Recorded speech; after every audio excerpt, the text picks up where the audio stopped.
Hello students, a very good afternoon to all of you. तो पिछली video तक हमने डिस्कस किए थे some concepts about the refraction के बारे में डेफिनेशन डिस्कस की थी, लॉज ऑफ रिफ्रैक्शन के बारे में बात की थी और साथ में हमने आपको बहुत ही डिटेल्ड वे में बताया था what is the cause of refraction. तो जिन्होंने पिछली दो वीडियोस नहीं देखी वो फटाफट से यूट्यूब पे टाइप कर सकते हैं रिफ्रैक्शन बाय विच ट्यूटोरियल्स, और आपको दो वीडियोस मिलेंगी, वीडियो 01 एंड वीडियो 02। उसमें रिफ्रैक्शन के बारे में ढेर सारी बातें की हैं अलोंग विद रिफ्रैक्टिव इंडेक्स। चलिए तो अब हम स्टार्ट करते हैं the further part of chapter. आज के पार्ट में हम कुछ और डिटेल में बात करेंगे अबाउट दिस लाइट। चलिए तो पहला हम डिस्कस करेंगे about principle of reversibility. Principle of reversibility किसके रिलेटेड है भाई? It is related to refractive index mu. So mu के बारे में ये रिलेटेड है। कैसे भाई? देखिए हमें ये पता है कि refractive index air to medium का हम लिखते हैं c by velocity of light in that medium, और ये बात आपको हमेशा याद रखनी। अच्छा, इस रिफ्रैक्टिव इंडेक्स को पढ़ते कैसे हैं? This is the refractive index of medium with respect to air और वैक्यूम। ठीक है, refractive index of medium with respect to air या फिर वैक्यूम। ये पता है आपको, इसको इस तरीके से हम पढ़ते हैं म्यू को, इसका मतलब ये चीज होती है। अब इसी की एग्जांपल ले लें। सपोज मैंने लिखा रिफ्रैक्टिव इंडेक्स है 1.5, किसका? ग्लास का with respect to air. So refractive index of glass with respect to air is 1.5। यानी कि जब भी आपने ये देखना है कि किसके विद रिस्पेक्ट है, हम किसके विद रिस्पेक्ट देख रहे हैं, ये आप याद रखिएगा, हम किसके विद रिस्पेक्ट देखते हैं। यहां पर हमेशा क्या होना चाहिए? Rarer medium. यहां पर क्या होना चाहिए? Rarer medium. बाय चांस कहीं आपको उसने दे दिया refractive index of air with respect to glass, उसने दे दिया refractive index of air with respect to glass, suppose कोई वैल्यू दे दी, तो आपने क्या करना है? सबसे पहले इस एयर को ऊपर लेकर के जाना है। मतलब विद रिस्पेक्ट टू ग्लास नहीं देखना, आपने हमेशा विद रिस्पेक्ट टू एयर देखना है। इस फॉर्मूले से या इस फॉर्म से आपने इस फॉर्म तक आना है। ये कैसे आया जाएगा भाई? मैंने कहा जो ऊपर चीज होनी चाहिए, यानी जिसके विद रिस्पेक्ट हम देख रहे हैं, वो हमेशा क्या होना चाहिए? Rarer medium. इसका क्या मतलब हुआ? Refractive index of air with respect to glass, ये तो डेंसर मीडियम हो गया। मतलब ये चीज गलत है, तो इसको हमें यहां पर लेकर के जाना है, इस चीज को हमने इसमें कन्वर्ट करना है, यानी इनकी पोजीशन को क्या करना है? रिवर्स। इनकी पोजीशन को क्या कर देना है हमें? रिवर्स। तो इनकी पोजीशन को रिवर्स किस तरीके से करते हैं? म्यू जी ए से म्यू ए जी तक कैसे आना है, उसी चीज को जो है डेराइव करने के लिए हम पढ़ेंगे प्रिंसिपल ऑफ रिवर्सिबिलिटी। क्यों पढ़ा गया?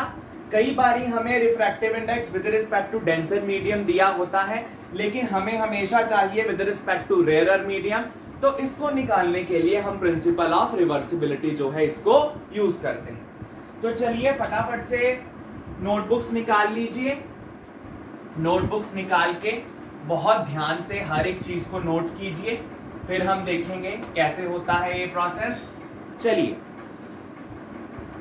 तो let me make it a little more here. ऊपर मीडियम है एयर, नीचे मीडियम है ग्लास। हमने सिर्फ एग्जांपल ली है, यहां एयर यहां ग्लास।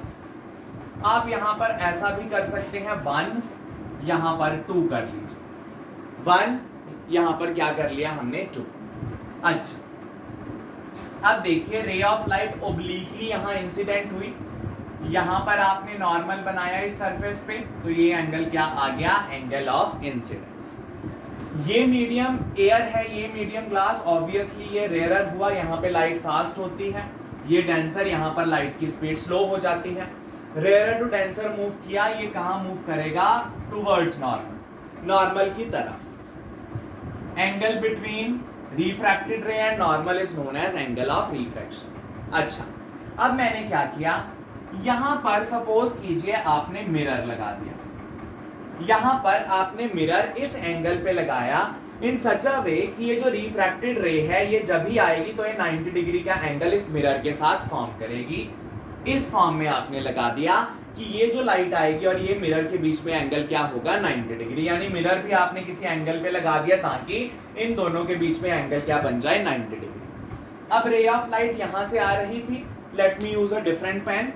अब क्या होगा भाई, नॉर्मली जब मिरर के ऊपर कोई चीज स्ट्राइक करती है तो वापस चली जाती है, it will retrace its path अगर नॉर्मली स्ट्राइक कर रही। तो सिमिलरली यहां पर लगी ये और यहां से इसने वही पाथ जो है इसका ऑब्टेन कर लिया, उसी पाथ से ये वापस चली गई भाई, उसी पाथ से ये वापस चली गई। अच्छा चलिए अब हम क्या बात करेंगे, हमें देखना है कि पहले इधर से इधर आई फिर इधर से इधर गई, तो ये दोनों में क्या रिलेशन होगा in the terms of refractive index. क्या मतलब होगा इसका in terms of refractive index, क्या मतलब होगा। ठीक है, चलिए अब आप क्या करेंगे, आप इसको 1 और 2 ही लीजिए सो दैट हम जनरलाइज फॉर्म में इसकी बात करें। ये है हमारे पास मीडियम 1, ये है हमारे पास मीडियम 2, जनरलाइज फॉर्म में ही बात कर लेते हैं। अच्छा चलिए अब देखिए, तो स्नेल्स लॉ आप सभी को याद होगा, स्नेल्स लॉ सभी को याद होगा जिसमें था refractive index is sine of angle of incidence to sine of angle of refraction, ये भी हमने पढ़ा था लॉज में। अच्छा अब मुझे बताइए रे जो है पहले केस में, ये जो ब्लैक वाले एरोस मैंने दिखाए हैं पहले ऊपर से नीचे आ रही, मतलब रेयर से डेंसर मूव कर रही, तो ये एंगल होगा इंसिडेंट रे, ये नॉर्मल, ये क्या हो जाएगा एंगल ऑफ इंसिडेंस, और ये इधर गई तो ये क्या हो गया एंगल ऑफ रिफ्रैक्शन।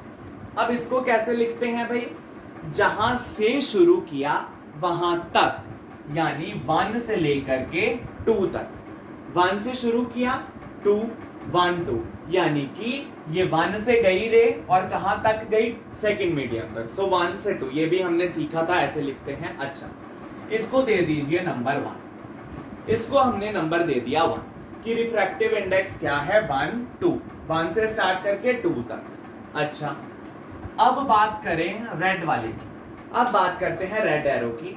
भाई अब क्या हुआ आफ्टर रिफ्लेक्शन, यहां पर रिफ्लेक्शन हुई, रिफ्लेक्शन के बाद ये रे यहां से यहां गई, ये रे यहां से यहां गई, तो ये एंगल क्या हुआ भाई ध्यान से सुनो, आफ्टर रिफ्लेक्शन सेकंड केस में रे यहां से यहां गई, तो अब ये रे क्या हुई इंसिडेंट रे, अब ये रे क्या हुई भाई इंसिडेंट रे, क्योंकि यहां से अब शुरू हो रही है रे, तो ये इंसिडेंट रे, ये क्या हो गया एंगल ऑफ इंसिडेंस, यानी यहां पर जो आर है वो क्या है, सिर्फ रेड वाले केस में मतलब सेकंड केस में जब आफ्टर रिफ्लेक्शन की बात कर रहे हैं, आर क्या होगा, this will be angle of incidence. ये क्या है एंगल ऑफ इंसिडेंस, क्योंकि यहां से शुरू हुई रिफ्लेक्शन के बाद यहां से रे शुरू हुई, तो ये इंसिडेंट रे और ये क्या हो जाएगी रिफ्लेक्टेड रे, इंसिडेंट रे ये रिफ्रैक्टेड रे, तो अगर ये रिफ्रैक्टेड रे है तो आई क्या हो जाएगा इसमें एंगल ऑफ रिफ्रैक्शन, ये क्या हो जाएगा एंगल ऑफ रिफ्रैक्शन। क्यों, क्योंकि ये कौन सी रे बन गई अब रिफ्रैक्टेड रे। भाई पहले इधर से स्टार्ट हुई थी तो ये इंसिडेंट थी, ये रिफ्रैक्टेड, अब यहां से स्टार्ट हो रही तो अब ये इंसिडेंट ये रिफ्रैक्टेड। अच्छा अब अगेन हमें पता है म्यू तो होता है sine of angle of incidence to sine of angle of refraction, formula तो यही होता है sine of angle of incidence to sine of angle of refraction. अब देखो म्यू कैसे लिखेंगे, अब ये कहां से कहां जा रही सेकंड केस में, दूसरे मीडियम से पहले मीडियम तक, दूसरे मीडियम से पहले मीडियम तक, जहां से जहां तक, तो ये चीज आ गई। अच्छा अब यहां आई क्या है, इस केस में रेड में जो मैंने लिखा है वो नीचे से ऊपर जाने वाला केस है, यहां पे आई क्या है एंगल ऑफ रिफ्रैक्शन, तो आई की जगह क्या आ जाएगा आर, ठीक है ना। अच्छा रुकिए ऐसे समझिए, इंसिडेंस एंगल क्या है, इसका एंगल ऑफ इंसिडेंस क्या है आर, भाई ये क्या लिखते हैं हम sine of angle of incidence to sine of angle of refraction. अब इसको सोचिए, यही तो एंगल ऑफ इंसिडेंस है, क्योंकि यहां से रे गई, इस इंसिडेंट रे ने नॉर्मल के साथ जो एंगल बनाया ये वाला क्या है एंगल ऑफ इंसिडेंस। तो एंगल ऑफ इंसिडेंस क्या है आर, यहां देखिए आई क्या हो गया, यहां से रह गई रिफ्रैक्ट की, ये जो रेड वाले से रिफ्रैक्ट की, ये एंगल क्या आ गया, एंगल ऑफ रिफ्रैक्शन। तो यहां एंगल ऑफ रिफ्रैक्शन क्या है, आई। एंगल ऑफ रिफ्रैक्शन क्या आ गया, आई।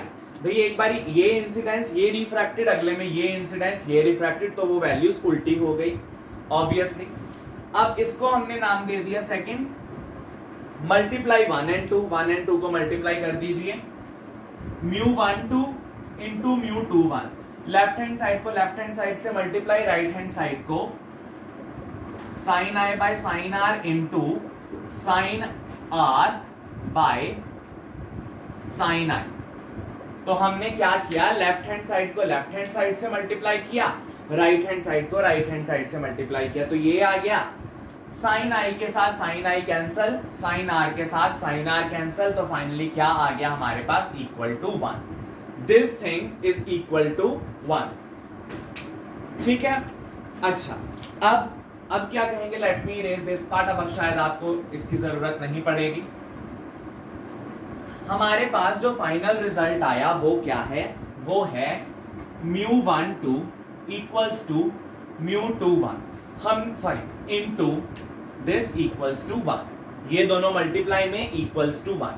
हमने ये माना था कि 1 क्या है, रेयरर मीडियम, 2 क्या है, डेंसर मीडियम। ये हमारी कंडीशन थी, तभी तो बेंड की थी टुवर्ड्स नॉर्मल। 1 क्या था रेयरर, 2 क्या था डेंसर। अच्छा, अब इसको सोचिए, μ12 इक्वल्स टू 1 बाय μ21। μ12 ये चीज मैं इसके नीचे लिख दूंगा, obviously this is a mathematical step. So this is the final formula for reversibility. This is the final formula for reversibility. 1 is rarer, 2 is denser. मतलब सही वाला रिफ्रैक्टिव इंडेक्स कौन सा है, ये वाला, क्योंकि ये क्या है, with respect to rarer medium. अगर हमें डेंसर मीडियम के विद रिस्पेक्ट दिया है, मतलब आपको ये चीज दी है और यहां से आपको यहां तक पहुंचना है, तो क्या कर दो, इसका रेसिप्रोकल। भाई ये चीज दी है आपको, यहां तक पहुंचना है, तो इस वैल्यू का क्या कर दो, रेसिप्रोकल, उल्टा कर दो ये वैल्यू, तब आपको ये चीज मिल जाएगी। ऑब्वियसली ये चीज चाहिए, ये चीज दी है, इसका अगर उल्टा कर देंगे तो इसके बराबर आ जाएगा। ठीक है, सो यानी कि अगर मैं कहूं refractive index of air with respect to glass आपको दिया है as 2/3, refractive index of air with respect to glass दिया है 2/3। So what is the refractive index of glass with respect to air, इसी फॉर्मूला में लगा लीजिए, इसी फॉर्मूला में लगाइए, क्या है देखिए इधर। अब 1 मीडियम रेयरर होता है, 2 मीडियम डेंसर। अच्छा, रेयरर कौन है, एयर, ये 2, तो दिया क्या हुआ है, ये हमें ऊपर 2 है, नीचे क्या है 1, तो यहां पे रख दीजिए।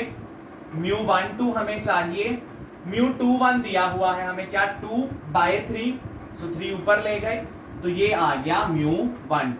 2/3 पढ़ा था, इसका उल्टा कर दिया, क्या हो जाएगा 3/2, वो क्या आ जाएगा, असली वाला refractive index with respect to rarer medium. 1 क्या है, rarer medium, so with respect to 1 आ गया। विद रिस्पेक्ट टू 2 दिया हुआ था, हमें विद रिस्पेक्ट टू 1 चाहिए, तो इस चीज का क्या हो जाएगा, रेसिप्रोकल। तो बिना इतना कुछ सोचे समझे आप सीधा इसको भी अगर रेसिप्रोकल कर देंगे तो आंसर आ जाएगा। अगर आप इसको भी सीधा रेसिप्रोकल कर देंगे तो आंसर आ जाएगा। अच्छा, एक और देख लीजिए, मैं कहता हूं कि refractive index of air with respect to water दिया हुआ है उन्होंने 2.25/3, ये दिया हुआ है आपको उन्होंने एयर का विद रिस्पेक्ट टू वाटर। हमें हमेशा रेयरर के विद रिस्पेक्ट चाहिए, यानी एयर ऊपर होनी चाहिए, तो क्या करेंगे, इसका reciprocal. This is known as law of reversibility. उस वैल्यू को उठा करके रिवर्स कर दीजिए, उल्टा दीजिए, आपको with respect to rarer medium answer मिल जाएगा। ये बहुत बार करेंगे हम इस चैप्टर में। विद रिस्पेक्ट टू डेंसर दिया है, हमें विद रिस्पेक्ट टू रेयरर जानना है, तो इस चीज का उल्टा कर दीजिए, आपके पास आंसर आ जाएगा। वो चीज हमने थ्रू जो डेरिवेशन है वो भी आपको बताएं।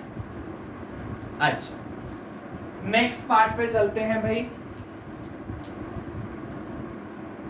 अब जो लाइट है ना, light is a type of a transverse wave. Light एक तरह की इलेक्ट्रोमैग्नेटिक वेव है जो कि ट्रांसवर्स होती है इन नेचर। ट्रांसवर्स वेव कौन सी वेव होती है? In which particles vibrates in a direction perpendicular to the wave propagation। ये आपने 9th क्लास में पढ़ी हुई है, longitudinal and transverse wave. Transverse wave वो वेव होती है जिसमें पार्टिकल्स, वेव इधर जा रही है और पार्टिकल इससे परपेंडिकुलर ऑसिलेट कर रहे हैं। वेव इधर जा रही है, पार्टिकल्स ऊपर नीचे ऑसिलेट कर रहे हैं। लॉन्गिट्यूडिनल क्या होती है? वेव भी इधर जा रही है और पार्टिकल्स भी इधर ही वाइब्रेट कर रहे हैं, दैट इज लॉन्गिट्यूडिनल। ट्रांसवर्स में ये वेव जा रही, इसके परपेंडिकुलर पार्टिकल क्या करेंगे? वाइब्रेट। तो वही हमने लिखा। So light is a type of this. और ट्रांसवर्स वेव किस फॉर्म में ट्रैवल करती हैं? दे travel in the form of crest and trough. ये किस फॉर्म में ट्रैवल करती हैं भाई? दे travel by forming crest and trough. वो कैसी होती है भाई? सपोज ये चीज है, इधर लेटिस भी y डिस्टेंस है, इधर हमारे पास सपोज x है। इस फॉर्म में जो वेव ट्रैवल करती है इसको बोलते हैं ट्रांसवर्स वेव। इसमें जो अपर रिजेस होते हैं इसको बोलते हैं क्रेस्ट, नीचे वाले रिजेस को बोलते हैं ट्रफ। ठीक है, एक क्रेस्ट और उसके साथ ही जस्ट उसके बाद जो अगली क्रेस्ट बनती है, इन दोनों के बीच में जो डिस्टेंस है इसको बोल देते हैं हम lambda, where lambda is the wavelength. जहां लैम्डा क्या होती है? वेवलेंथ। ठीक है, lambda is the wavelength, length of the wave. एक क्रेस्ट से दूसरी क्रेस्ट तक या फिर एक ट्रफ से अगले ट्रफ तक जो डिस्टेंस, सपोज मैंने यहां पर भी एक ट्रफ बना दिया, तो यहां से लेकर के ये वाला डिस्टेंस भी क्या कहलाएगा? वेवलेंथ। सो ट्रफ से ट्रफ का डिस्टेंस या क्रेस्ट से क्रेस्ट का डिस्टेंस क्या देगा आपको? लैम्डा। अच्छा, अब इस एक्सिस से इस चीज को बोलते हैं, इस जगह को मीन पोजीशन।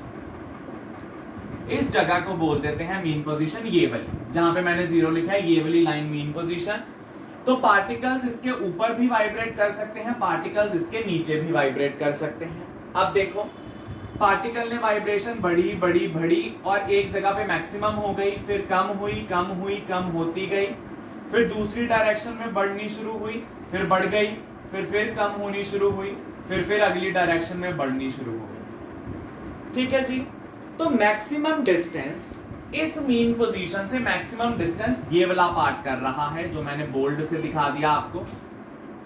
मैक्सिमम डिस्टेंस ये वाला पार्ट कर रहा, यहां पर मैक्सिमम डिस्टेंस ये करेगा, यहां पर मैक्सिमम डिस्टेंस ये कवर करेगा। मीन पोजीशन से सबसे दूर पार्टिकल जब वाइब्रेट करता है, दिस पोजीशन और this length is known as amplitude of a wave. इस लेंथ को बोलते हैं amplitude. Maximum distance on the either side of the mean position. Mean position के ऊपर भी मैक्सिमम डिस्टेंस, मीन पोजीशन के नीचे भी मैक्सिमम डिस्टेंस, इसको बोलते हैं एम्पलीट्यूड ऑफ अ वेव। ठीक है, बाकी है। अच्छा, अब बात करें एक ऑसिलेशन कब खत्म होती है। एक ऑसिलेशन कब खत्म होती है? जब ये एक क्रेस्ट और एक ट्रफ बना लेता है, यहां पर इसकी एक ऑसिलेशन खत्म हो जाती है। एक क्रेस्ट, एक trough, one oscillation is completed. ये अगली ऑसिलेशन स्टार्ट। ठीक है जी। सो टाइम पीरियड क्या होता है? टाइम पीरियड होता है एक ऑसिलेशन को कितना टाइम लगता है उसको बोल देते हैं टाइम पीरियड। यानी एक क्रेस्ट और एक ट्रफ को पास ऑन करने में कितना टाइम लगेगा, that will be the time period of a wave. अच्छा, ये भी आपने सुना है, time period is reciprocal of frequency, या frequency is reciprocal of time period, जैसे मर्जी। फ्रीक्वेंसी होता है कितनी बारी जो वेव है एक पॉइंट को क्रॉस करती है एक सेकंड में।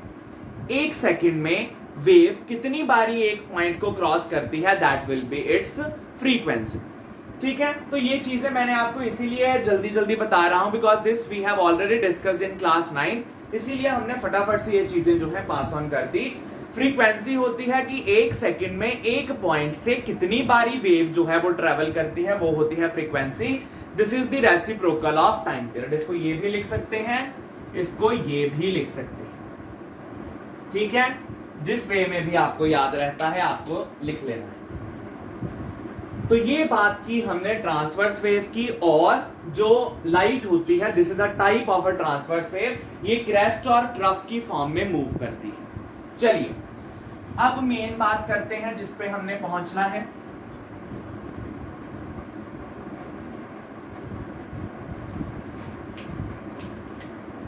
देखो जो मेन चीजें आपको ध्यान में रखनी है वो है फ्रीक्वेंसी, फिर है वेव की वेलोसिटी, वेव वेलोसिटी, फिर है वेव लेंथ। ये तीनों के बारे में हम आज बात करेंगे। Frequency is represented by F, wave velocity is represented by V, wave length is represented by lambda, ठीक है। तो कहीं ना कहीं आप नोट बना करके ये चीज लिख लीजिए, frequency depends only on source.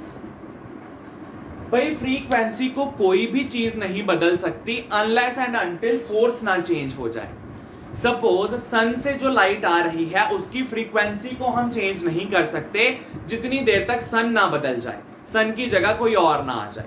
तो जितनी देर तक सन है तो उस लाइट की फ्रीक्वेंसी उतनी ही रहेगी, हम चेंज नहीं कर पाएंगे इसको, ठीक है। अभी हमने देखा लाइट जो है इसकी वेलोसिटी बदल जाती है from one medium to other. Air में कुछ और वैल्यू है, ग्लास में कुछ और, वाटर में कुछ और, तो वेलोसिटी जो है उसकी बदल जाती है। And so is the wavelength, यानी कि velocity and wavelength they are medium dependent, they are medium dependent. ये डिपेंड करती है कि मीडियम कौन सा है, ठीक है। अच्छा अब हमें इन तीनों के बीच में रिलेशन फाइंड आउट करना है, लेकिन याद क्या रखना है, फ्रीक्वेंसी कभी नहीं बदलती, जितनी देर तक सोर्स सेम है फ्रीक्वेंसी सेम रहे। चलिए अब मेन फॉर्मूला यूज करते हैं, speed equals to distance by time, ठीक है जी। ये था एक क्रेस्ट से दूसरी क्रेस्ट तक का जो डिस्टेंस है उसको बोलते हैं लैम्डा। स्पीड होगी इसकी, लेटस से यहां पर हम स्पीड इन एयर की बात कर रहे हैं, ठीक है। चलो पहले आप सिंपल नॉर्मलाइज्ड फार्मूला देखें, speed equals to distance upon time. तो स्पीड को मैंने लिख दिया v, डिस्टेंस कितना कवर करेगी भाई, डिस्टेंस वो कवर करेगी in the form of lambda, distance वो कवर करेगी in the form of lambda. ये 1 लैम्डा, ये अगला लैम्डा, तो डिस्टेंस वो लैम्डा लैम्डा करके कवर कर रही है। So speed equals to distance is the wavelength, wavelength भी तो डिस्टेंस है, इतना डिस्टेंस कवर किया फिर इतना फिर अगला, so lambda divided by let us say total time is t। So v equals to lambda by t आ गया, v equals to lambda by t आ गया। अच्छा अभी मैंने आपको बताया 1 बाय t क्या होता है, फ्रीक्वेंसी। 1 बाय t क्या होता है, फ्रीक्वेंसी। तो इस चीज को मैं ये लिख सकता हूं लैम्डा इंटू 1 बाय टी, इस चीज को मैंने अलग कर दिया t को 1 बाय टी, और 1 बाय टी को मैं लिख सकता हूं f, 1 बाय टी को मैंने लिख दिया f। तो फॉर्मूला क्या बन गया, v equals to lambda into frequency. So this is the wave velocity, this is wave length and this is frequency. तो अगर आपको सिंपली कोई रिलेशनशिप पूछ ले तो आपने ये लिख देना है v equals to lambda into f, जहां पर v क्या है वेव वेलोसिटी, लैम्डा क्या है वेवलेंथ और f क्या है फ्रीक्वेंसी, ठीक है। ये चीज हम साइड पर कहीं लिख लेते हैं, हमें यूज होगी ये चीज, v equals to lambda into f। चलिए अब अपनी मेन बात करते हैं रिफ्रैक्शन वाली, रिफ्रैक्शन वाली बात कर रहे हैं आप। Suppose ray of light air से एनी मीडियम में गई, किसी भी मीडियम में जो कि है डेंसर, ठीक है। एयर से डेंसर किसी भी मीडियम में गई तो क्या होगा, ये angle of incidence bend towards normal क्योंकि डेंसर मीडियम में गई है, सो दिस इज r। अच्छा अब देखो यहां से जब ये आएगी, ध्यान से सुनना, यहां से जब ये आएगी, हमने सिर्फ इन तीनों की बात करनी है, यानी वेव वेलोसिटी, फिर वेवलेंथ एंड फ्रीक्वेंसी। ठीक है जी। अच्छा, एयर से जब लाइट आ रही है तो उसकी वेलोसिटी क्या होगी? एयर में वेलोसिटी ऑफ लाइट क्या होती है? c, which is 3 × 10⁸। ये पहले डिस्कस कर चुके हैं। c, this is c। अच्छा, वेवलेंथ क्या है? लैम्डा। लेट अस सपोज उसकी इनिशियल वेवलेंथ क्या है? लैम्डा। फ्रीक्वेंसी क्या है? f। यानी जो ये लाइट आ रही है इसकी वेलोसिटी है c, इसकी वेवलेंथ है लैम्डा, इसकी फ्रीक्वेंसी है f, पहले मीडियम में। अब जब ये सेकंड मीडियम में आती है, तो इसकी वेलोसिटी c से चेंज होकर के कोई भी वेलोसिटी बन जाती है v। ठीक है, this will be the obviously velocity of the medium. Medium में एयर की मीडियम में लाइट की क्या वेलोसिटी है? That is vm। तो c से इसकी वेलोसिटी बन गई vm। ऑब्वियसली डेंसर मीडियम में है तो वेलोसिटी कम हो जाएगी। लैम्डा बन गई लैम्डा डैश। लैम्डा की जगह अब नई वेवलेंथ आ गई लैम्डा डैश, लेकिन फ्रीक्वेंसी अभी भी f रहेगी, क्योंकि ये मैंने आपको बताया जितनी देर तक सोर्स जो है वो नहीं बदलता फ्रीक्वेंसी नहीं बदलेगी, जबकि वेव वेलोसिटी और wavelength is dependent upon medium. एक मीडियम से दूसरे मीडियम में जाते हुए ये दोनों तो बदल सकती हैं, लेकिन f जो है ये बदल नहीं सकता। चलिए फटाफट से देखिए इसके लिए इक्वेशन क्या बनेगी। इसको देखिए, इसके लिए इक्वेशन क्या बनेगी?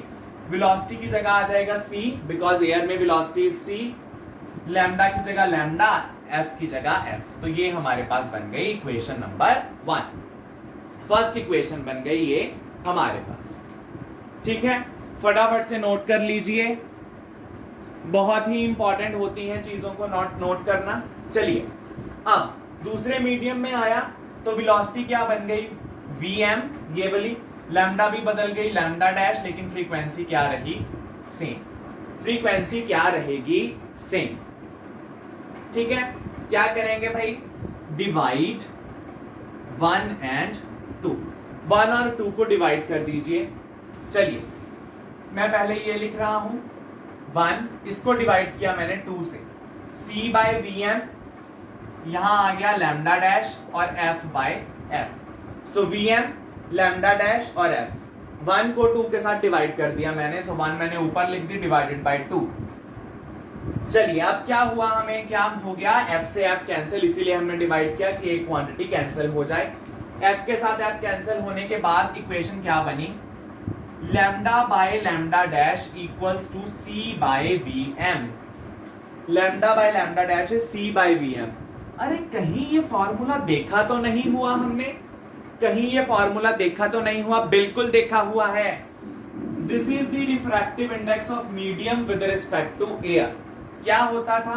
एयर की वेलोसिटी ऊपर, मीडियम की वेलोसिटी नीचे। एयर की वेलोसिटी c होती है, velocity in medium is vm। तो ये क्या बन गया? Lambda by lambda dash equals to mu of medium with respect to air. Mu of medium with respect to air. इसको और अच्छे से समझना हो तो मैं क्या कर सकता हूं? देखो, लैम्डा डैश उधर ले गया, म्यू नीचे ले आया, तो फाइनल फार्मूला बन गया lambda dash equals to lambda by mu this. So lambda dash equals to lambda by mu of medium with respect to air.